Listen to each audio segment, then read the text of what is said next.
नमस्कार। एक बार फिर आपका स्वागत है आपके अपने चैनल दिव्य दृष्टिज में। नमो नारायणाय। माघ मास को हिंदू धर्म में विशेष धार्मिक और आध्यात्मिक महत्व दिया गया है। इस मास में गंगा स्नान, दान और भगवान विष्णु की पूजा का विशेष विधान है। माघ मास में शालिग्राम शिला की पूजा का भी बड़ा महत्व है। शालिग्राम, जो भगवान विष्णु का प्रतीक है, की उत्पत्ति और इससे जुड़ी पौराणिक कथा श्रद्धालुओं के बीच विशेष रूप से सुनाई जाती है। पुराणों के अनुसार ये कथा सतयुग की है।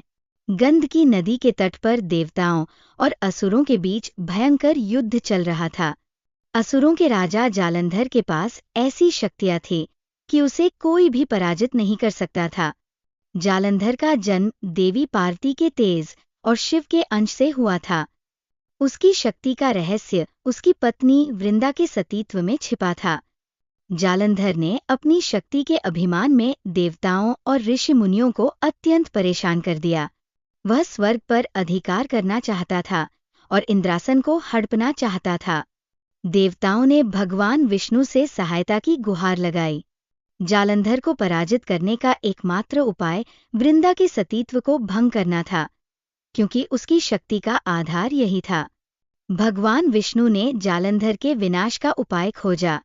उन्होंने जालंधर का रूप धारण कर वृंदा के पास गए। वृंदा ये नहीं समझ पाई कि ये जालंधर नहीं बल्कि कोई और है। जैसे ही उसने भगवान विष्णु को अपने पति के रूप में स्वीकार किया, उसका सतीत्व भंग हो गया। इसी दौरान भगवान शिव ने जालंधर का वध कर दिया। जब वृंदा को ये सच्चाई पता चली तो उसने क्रोध में भगवान विष्णु को श्राप दिया, तुमने छल से मेरा सतीत्व नष्ट किया है, इसलिए तुम पत्थर के रूप में परिवर्तित हो जाओगे। श्राप के प्रभाव से भगवान विष्णु पत्थर के रूप में बदल गए। ये पत्थर नेपाल के गंडकी नदी क्षेत्र में पाया गया। इन्हीं पत्थरों को शालिग्राम कहा जाता है। शालिग्राम शिला में भगवान विष्णु का वास माना गया और इन्हें पवित्र और पूजनीय माना जाने लगा।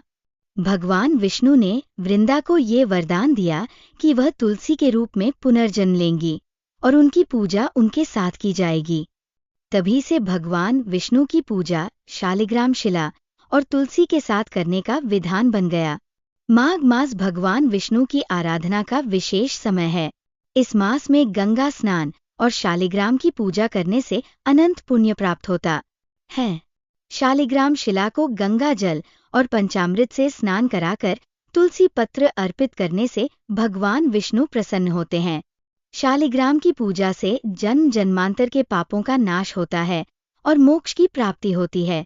शालिग्राम की पूजा करने वाले भक्त के जीवन में कभी धन और अन्न की कमी नहीं होती। जिन दंपतियों को संतान सुख की प्राप्ति नहीं होती, वे माघ मास में शालिग्राम की पूजा करें। शालिग्राम की पूजा से परिवार में सुख शांति और समृद्धि बनी रहती है। माघ मास में शालिग्राम पूजा की विधि: माघ मास में प्रातःकाल स्नान करके शुद्ध होकर शालिग्राम की पूजा करें। गंगा जल और पंचामृत से शालिग्राम का अभिषेक करें। तुलसी पत्र, पुष्प, चंदन, अक्षत और दीप से भगवान विष्णु की आरती करें। भगवान विष्णु का ध्यान करते हुए नमो भगवते वासुदेवाय मंत्र का जाप करें। माघ मास में शालिग्राम की कथा और पूजा भगवान विष्णु की कृपा प्राप्त करने का माध्यम है। यह कथा हमें ये संदेश देती है कि सतीत्व, विश्वास और धर्म का पालन करने से जीवन में शांति और मोक्ष की प्राप्ति होती है। शालिग्राम और तुलसी का पवित्र संगम हमें भक्ति और अध्यात्म का महत्व समझाता है। शालिग्राम की पूजा और माघ मास में भगवान विष्णु का स्मरण हमारे जीवन को पुण्य और शांति से भर देता है। माघ मास को हिंदू धर्म में अत्यंत पवित्र और शुभ मास माना गया है। इस मास में गंगा स्नान, दान और भगवान विष्णु की पूजा का विशेष महत्व है। माघ मास के अवसर पर अनेक पौराणिक कथाएं सुनाई जाती हैं, जिनमें से शालिग्राम और बुढ़िया माई की कथा अत्यंत प्रसिद्ध है। यह कथा हमें भक्ति, श्रद्धा और भगवान के प्रति सच्चे समर्पण का महत्व सिखाती है। बहुत समय पहले की बात है। हिमालय की तलहटी में एक छोटा सा गांव था। उस गांव में एक बुढ़िया माई रहती थी। उनका जीवन अत्यंत साधारण था और वो बहुत गरीब थी। लेकिन उनका हृदय भगवान विष्णु के प्रति भक्ति से भरा हुआ था। बुढ़िया माई दिन रात भगवान का नाम जपती थी और उनके लिए गंगा जल और तुलसी के पत्ते चढ़ाकर पूजा करती थी। गांव के लोग उन्हें कहते, माई, तुम गरीब हो, भगवान को तुम्हारी पूजा से क्या मिलेगा? ना तो तुम्हारे पास धन है, ना ही अच्छे भोग लगाने के लिए कुछ। लेकिन बुढ़िया माई मुस्कुराकर जवाब देती, भगवान को धन की नहीं, सच्चे मन की भक्ति चाहिए। वे मेरे इस साधारण गंगा जल और तुलसी से भी प्रसन्न होते हैं। एक दिन बुढ़िया माई गंगा स्नान करने गईं। वहां उन्होंने गंगा के किनारे एक चमकती हुई शिला देखी। शिला बहुत सुंदर थी और उसमें से अद्भुत प्रकाश निकल रहा था। बुढ़िया माई को तुरंत समझ में आ गया कि ये साधारण शिला नहीं है। वह शिला असल में शालिग्राम शिला थी, जिसे भगवान विष्णु का रूप माना जाता है। बुढ़िया माई ने शालिग्राम शिला को बड़े प्रेम और श्रद्धा से उठाया और अपने घर ले आईं। उन्होंने इसे अपने पूजा स्थल पर स्थापित किया और गंगा जल, तुलसी पत्र और चावल चढ़ाकर पूजा करने लगी। गांव के लोग जब ये बात सुनते तो बुढ़िया माई का मजाक उड़ाते। वे कहते, माई, तुम्हारे पास न अच्छा भोजन है, न वस्त्र, न कोई धन। इस साधारण पूजा से भगवान कैसे प्रसन्न होंगे? लेकिन माई कहती, भगवान को हमारे मन की पवित्रता चाहिए, हमारे साधनों का प्रदर्शन नहीं। भगवान विष्णु बुढ़िया माई की सच्ची भक्ति से बहुत प्रसन्न थे। उन्होंने उनकी परीक्षा लेने का निश्चय किया। एक दिन भगवान विष्णु साधु का रूप धारण करके बुढ़िया माई के घर आए। उन्होंने बुढ़िया माई से कहा, माई, मैं भूखा हूँ, मुझे खाने के लिए कुछ दो। बुढ़िया माई के पास उस दिन केवल थोड़ी सी जौ की रोटी और पानी था। उन्होंने अपनी पूरी श्रद्धा से वो रोटी साधु को दे दी। साधु भगवान विष्णु ने प्रसन्न होकर उनसे कहा, माई, मैं तुझसे प्रसन्न हूँ, जो भी वरदान मांगना है मांग ले।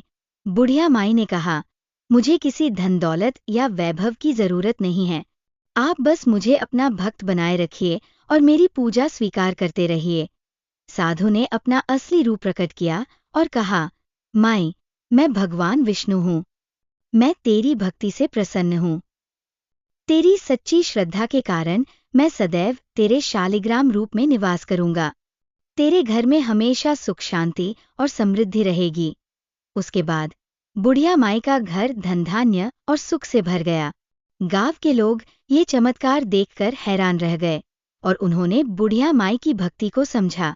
वे भी भगवान विष्णु के सच्चे भक्त बन गए। इस कथा से हमें ये शिक्षा मिलती है कि भगवान को दिखावे की पूजा नहीं, सच्चे मन की श्रद्धा चाहिए। भगवान को धन दौलत की जरूरत नहीं होती, उनके लिए भक्त का प्रेम और समर्पण ही पर्याप्त है। जो भक्त भगवान के प्रति सच्चा विश्वास रखते हैं, उन्हें उनके जीवन में सुख, शांति और समृद्धि का आशीर्वाद अवश्य मिलता है। माघ मास में शालिग्राम शिला की पूजा से भक्त को विशेष पुण्य की प्राप्ति होती है। यह मास भगवान विष्णु को समर्पित है और उनकी पूजा करने से जन्म जन्मांतर के पापों से मुक्ति मिलती है। शालिग्राम की पूजा में गंगा जल, तुलसी पत्र और पंचामृत का उपयोग करना शुभ माना जाता है। शालिग्राम और बुढ़िया माई की यह कथा न केवल भक्ति का महत्व सिखाती है, बल्कि हमें यह भी बताती है कि भगवान हर किसी की भक्ति को स्वीकार करते हैं, चाहे वह कितना भी साधारण क्यों न हो। माघ मास का ये संदेश हमें अपनी भक्ति और श्रद्धा को सच्चे मन से बनाए रखने के लिए प्रेरित करता है। जो भी भगवान विष्णु का सच्चे मन से स्मरण करता है, उसे उनकी कृपा अवश्य प्राप्त होती है। माघ महात्म्य का 11वां अध्याय।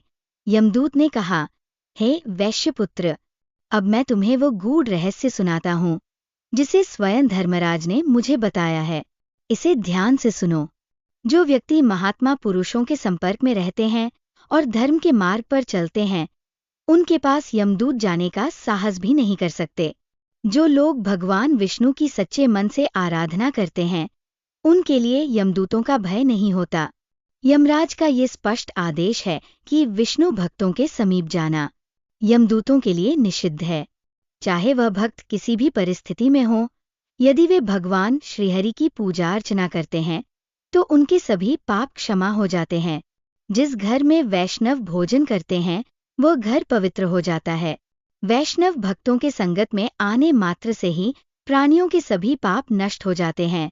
ये अटल सत्य है कि वैष्णव स्वर्ग को प्राप्त करते हैं।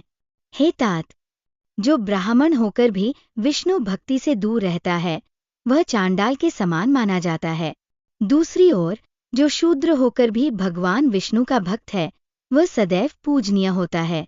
विष्णु भक्तों के कारण उनके पितर स्वतः तर जाते हैं। जो लोग विष्णु भक्तों की सेवा करते हैं या उनसे प्रेम करते हैं वे भी दिव्य लोकों को प्राप्त करते हैं।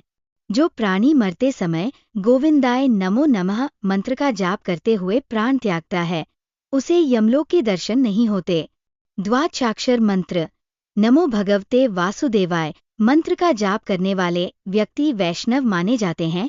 अष्टाक्षर मंत्र नमो नारायणाय और श्री कृष्ण शरणम मम मंत्रों का जाप करने वाले प्राणी सभी सुखों का भोग करके अंत में विष्णुलोक में स्थान पाते हैं। वैष्णव रूप धारण जो व्यक्ति इन मंत्रों का जाप करते हैं वे मृत्यु के बाद वैष्णव रूप धारण कर भगवान विष्णु के परमधाम को प्राप्त करते हैं।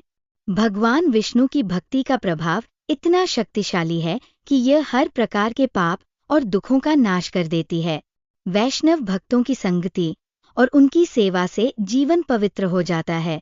माघ मास में भगवान विष्णु की आराधना का विशेष महत्व है क्योंकि इस समय की गई पूजा से व्यक्ति समस्त सुखों का भोग करता है और अंत में विष्णु लोक में स्थान प्राप्त करता है।